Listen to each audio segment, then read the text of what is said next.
Welcome everybody. It's Kay from Crafter OK. How are you all doing? Welcome to my next episode of the conspiracy theories. It's conspiracy time! So I thought I'd do today about the moon landings. So, a lot of my information I get from a mix of going on to Google and reading various articles, as well as reading a book about conspiracies. The one I use a lot at the moment is by Charlotte Craig. So the moon landings. Do you have any of your own conspiracy theories to do with the moon landings? Let me know in the comments below. So, it's one of the iconic images of the past century, when Neil Armstrong, emerging from Apollo 11 and uttering the immortal words, "A small step for man, a giant leap for mankind." A giant step for mankind. My bad. Words so apt that they seem to have been scripted. But what if the whole thing had actually been scripted? What if the moon landings never really happened, or were mocked up in a film studio as propaganda exercise? That's precisely the belief of an increasing number of Americans. It is an apparently outlandish conspiracy theory that was ridiculed when it first appeared in the early 1970s, but has slowly gained credence ever since Watergate. Americans became more cynical about their government.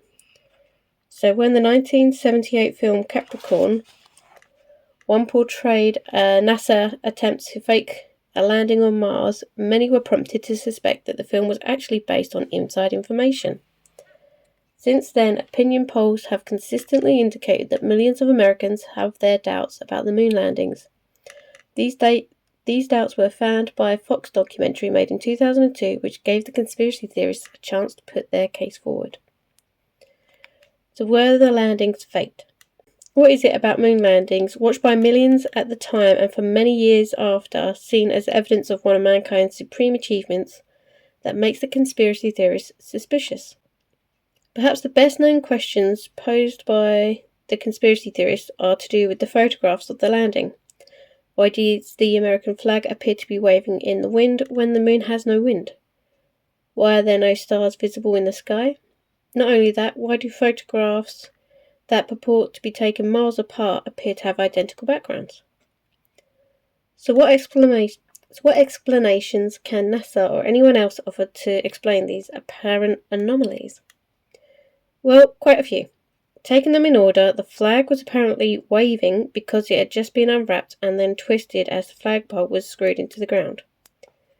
Also, the flag, the design of the flag, there's actually a horizontal pole to actually have it. So instead of just having the vertical pole, there was also a horizontal pole to hold it up in place a bit as well, which is why it's got the appearance. They designed everything like that, just for the reason that they needed to see the American flag. The reason are no stars visible is because the cameras that were used were set for quick shutter speeds in order not to overexpose the film in the very bright light. The dim light of the stars simply does not have a chance to show up on the film. The same effect can easily be observed on Earth. If you take a picture of the night sky with a camera set for a bright sunny day, then the stars will be invisible. Also, if you take a camera with your own phone, how hard is it to try and get pictures of stars on your phone? Go out tonight and have a look. The allegation that the backgrounds are identical in different photographs does not stand up to detailed analysis either. A careful comparison of backgrounds that are claimed to be identical in fact shows significant changes in the relative positions of the hills. It is just the same on Earth, where a mountain range will appear in much the same place in the backgrounds of photographs taken several hundred feet apart. So imagine you've got the mountains behind you. You could walk a good mile or so and look back and it'd look like you hadn't really moved because you've still got the same background imaging. Why are there no blast craters? The photographs are just one set of issues that have been raised by conspiracy theories. However, some of the other questions deal with the more mechanical matters. Why was there no blast crater visible following the lunar landings? Why did the launch rocket not produce a visible flame? And how did the spaceship and its crew survive the journey through the Van Allen radiation belt? There are the official scientific responses.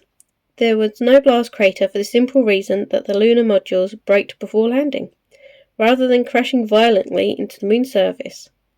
In any case, their impact was diminished by the much weaker gravity of the moon. There was no visible flame because the lunar module used hydrazine and dinitroxin teroxide propellants chosen for their ability to ignite upon contact without a spark.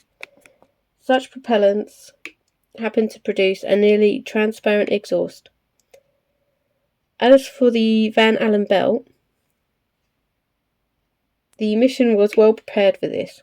The orbital transfer trajectory from Earth to the Moon through the belts was selected to minimize radiation exposure, so that the spacecraft would move through the belt in just 30 minutes. The astronauts were protected from the radiation by the metal hulls of the spacecraft. The dosage received by the astronauts were no more than what is usually gained from a chest X-ray. Just for those that don't know, the Van Allen belt is a belt of radiation, essentially, between Earth and space. It's in that kind of in-between space. What about moon rocks? Finally, one particular complex part of the conspiracy theory has to do with the question of the moon rocks. These are usually seen as the ultimate proof that the moon landings did in fact take place. How else could these rocks, completely different to anything seen on Earth, have come into the possession of NASA? Conspiracy theorists point to the Antarctic expedition of Wernher von Braun 2 years prior to the Apollo mission. According to this theory, this mission was used to collect lunar meteorite rocks that could be used as fake moon rocks as a hoax. Von Braun was susceptible to pressure from the authorities. He would have agreed to the conspiracy in order to protect himself from recriminations over his past as a former Nazi. Well, it's a nice theory, and it does have some scientific rationale. There are indeed lunar meteorites to be found in the Antarctica. However, the first meteorite identified as a lunar meteorite was not found until 1981, over a decade after the moon landings, because the moon landings happened in 1969. It was only identified as such because of its similarity to the lunar samples returned by Apollo, which in turn are similar to the few grams of material returned from the moon by Soviet sample return. The total collection of identified Antarctic lunar meteorites presently amounts to only about 2.5 kilograms, less than 1% of the 381 kilograms of moon rocks and soil returned by Apollo. Furthermore, the detailed analysis of the lunar rocks by many different scientists from around the world show no evidence of their having been on Earth prior to their return. For every point raised by the conspiracy theorists, there seems to be a rational scientific explanation. So is there any likelihood that America faked the moon landing? Not really. As scientists have pointed out, given the amount of work it would take to fool the world on such an epic scale, it would have simply been easier to just go to the moon. So yeah, there's also things about because of a movie that came out around the same sort of time that led credence to the fact that the moon landings were faked.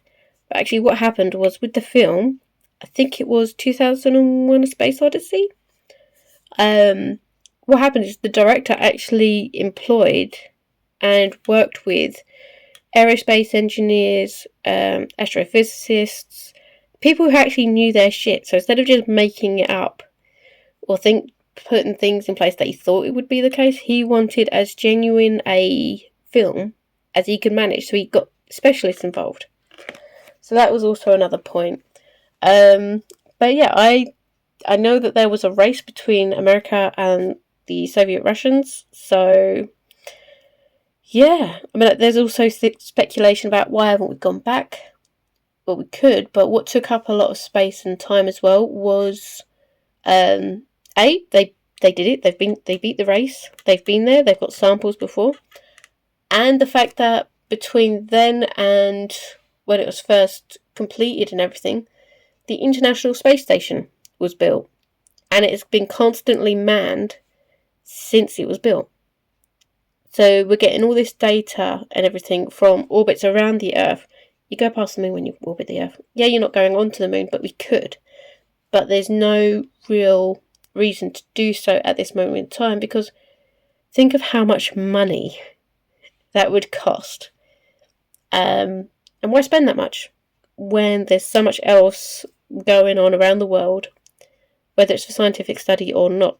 We're looking elsewhere at other planets. We're getting more detailed views of them all the time because of all the probes that have been launched. And yeah. So yeah, let me know your thoughts down below. Do you have any other conspiracies that you would like me to look at? Keep me posted. I hope you enjoyed this video. Bye guys, embrace the love.